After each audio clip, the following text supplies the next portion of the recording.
Hey, what's going on, everybody? It's Wilhelm Scream, welcome back to another day in Destiny 2 for some more Destiny 2 news and Lightfall, Season of the Deep, Solstice of Heroes intel. Sorry I haven't been around very much this week as I was away for a few days, but now I'm back, and I wanted to share with you all the information that I've gathered while I was away about this year's Solstice of Heroes, as well as all the best stuff that you want to pick up for that event, as well as urgent loot that you definitely want to grab today, as it will be disappearing within about 7 hours of this video being posted. So don't miss out while you can. If you enjoyed this video, please remember to like, comment, and subscribe to the YouTube channel, and turn on the bell to post notifications so you never miss out on any future Destiny 2 Lightfall content like this. You can also follow me on Instagram or Twitter. They'll be linked in the description box down below. Remember, any of those things also enter you into any future giveaways on this YouTube channel, and I do one every 1,000 subscribers, so you never want to miss out. We'll, of course, also do another giveaway when we reach 1,000 followers on Instagram, and when we reach 100,000 subscribers on the YouTube channel, we'll be giving away an Xbox Series X. So the first thing that we definitely want to hop on as quick as possible and pick up is over at Banshee 44.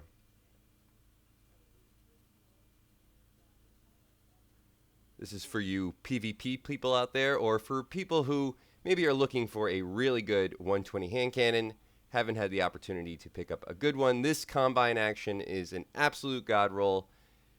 Really high aim assist, as we have hammer forge rifling, steady rounds, tunnel vision. Reloading after defeating a target greatly increases target acquisition and aim down sight speed for a short duration. We have kill clip. And then we have field tested. Defeating targets or dealing damage with this weapon gradually increases range, stability, handling, and reload speed. We also have a stability masterwork. This is going to be excellent in PvP, especially if you masterwork it.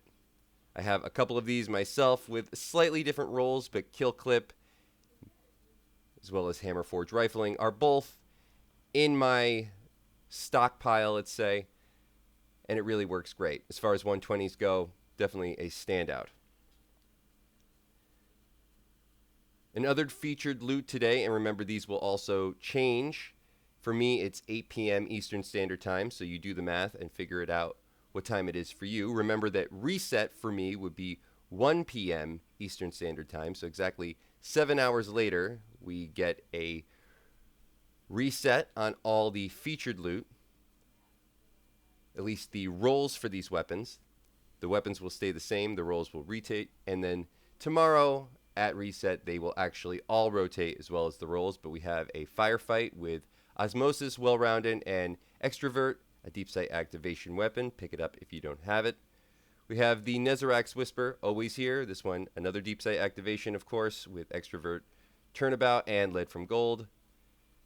We have the Taipan 4FR with Vice Stinger, Box Breathing, and Triple Tap. Actually a god roll on this weapon. If it was the current meta, if linear fusion rifles were as good for boss damage as they used to be, I would definitely recommend picking this up. So if you don't have one, who knows, in the future, they might be good again. I'm sure they will be good again.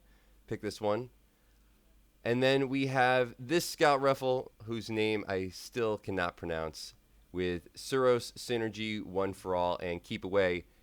Leave a comment down below about the name for this. I know several of you have already, but I just shudder to actually try to pronounce it. Scout Rifle Primary with Strand, always a good opportunity to pick one up because you always want an extra burn if you can. Why not get one on a primary slot weapon? Remember, all of this loot will rotate on Tuesday's reset.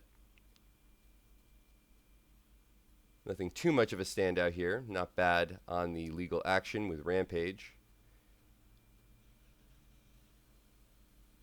And this has kill clip on it. Sidearms are very good in the meta currently. I tend to end up using them more often than not. Maybe think about picking this one up. And now we're going to head over to Ava Levante for this season's Solstice of Heroes. Hopefully you've all been enjoying it this week, first week. Nothing too crazy as far as the weapons are concerned, in my opinion. But the origin trait Dreamwork is something that I think might be worth talking about just a little bit more, as it is probably one of the best perks to actually get for rocket launchers. Not really a standout for shotguns or for the hand cannon, primaries and special weapons in that case. But on a rocket launcher, it is actually very good because if you have another weapon with Dreamwork, you don't actually have to get kills with this weapon to get a double reload. So you get 2 rockets for the price of 1. You just need to get a kill with another weapon that has Dreamwork. So there's plenty of weapons out there that have that origin trait attached. You can pick a better one perhaps than the shotgun and this hand cannon. Silver leaves are something that I'm sure a lot of people are going to be wanting to come by in great quantities over the course of this Solstice of Heroes. And, of course, we will discuss the best farm in more detail later, but I thought I'd give you just a little brief preview on that. And maybe you've heard about this before, maybe you haven't. I'm sure that'll depict whether or not I actually need to cover this more in the future. But just quickly, if you're looking to farm out silver leaves as fast as possible, and this does not require the DLC, I believe, head over to Neomuna, load up the classic campaign and the first contact mission. Take this mission to the point right before you're going to get in the pods, the escape pods. That is actually a checkpoint. Do this with at least one other friend. Have somebody save that checkpoint, then switch to another character, do the pods, switch back to the original character where the checkpoint is saved, and do it again, continually doing that save checkpoint process. Every single time you complete that very short section of first contact right after the checkpoint, you will get about 14 or 15 silver leaves. So it's about 14 to 15 every 1 minute. Whether or not that's a farm that really would interest the common player, I'm not sure. Certainly not a great farm for solo players, as it does require at least 1 teammate. But if you do have that 1 teammate, consider doing it. If you're trying to save on some silverleaf farming time and get yourself some of those Solstice weapons as quick as possible. Remember, Solstice is also a great time to farm out Bright Dust. So if you're looking for any cosmetics from Tess Everest, good time to do it. Everything rewards Bright Dust. And some of these are very easy to repeat. Of course, that's the additional bounties specifically. I think I'll pick up what I can while I can.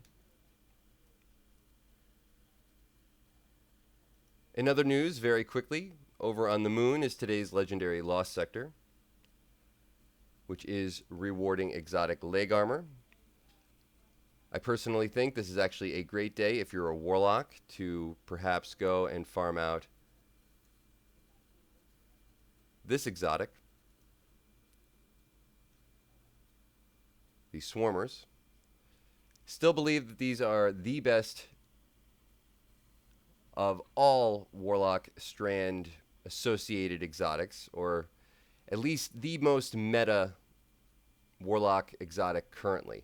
That's simply because though a lot of people like to combo the Osteo with a Vorpal weapon and the Kerenstein armlet, not the Kerenstein armlets, the Necroc grips, I actually believe that the Swarmers do more to spread all the AoE damage and is overall better for ad control. So definitely consider farming this out today. And if that legendary Lost Sector isn't the one that you're really looking forward to doing, maybe it's a little too complicated for you and maybe it just isn't worth the time.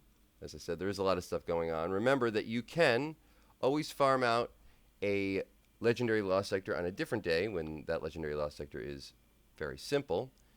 Make sure you have an inventory full of engrams on your person, and all those exotic engrams will be sent to your postmaster instead, and then you could decrypt them on a day like today in order to get your exotic pair of boots. So if you have any exotic engrams from a legendary Lost Sector in your postmaster, as I have talked about this before, today is the day to decrypt them by simply just taking them out of your postmaster. Maybe get yourself a new pair of Swarmers or one of the many other great exotics that are in the leg armor slot.